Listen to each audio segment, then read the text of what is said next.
ભાભરમાં ગત બુધવારના સાંજના સમયે ભાભર સુઈગામ હાઈવે રોડ ગોકુળધામ સોસાયટીની બાજુમાં આવેલ કોમ્પ્લેક્સ મસાજ પાર્લરના નામે ચાલતા ગેરકાયદેસર સ્પામાં ભાભર મામલતદાર RN ચૌધરી, નગરપાલિકા ચીફ ઓફિસર પાયલબેન દેસાઈ અને PSI NR સોનારા દ્વારા પત્રકારોને સાથે રાખી રેડ કરવામાં આવેલ.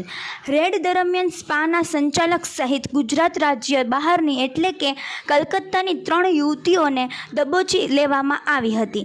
તપાસ દરમિયાન સંચાલકે 5 રૂમ ભાડે રાખેલ હતા. અંદર અલગ અલગ ખાના બનાવેલ, જેમાં ગાદલા તેમજ અન્ય એક બંધ રૂમમાંથી કોન્ડમ મળી આવેલ તેમજ VIP AC સહિતની સુવિધા જોવા મળી હતી.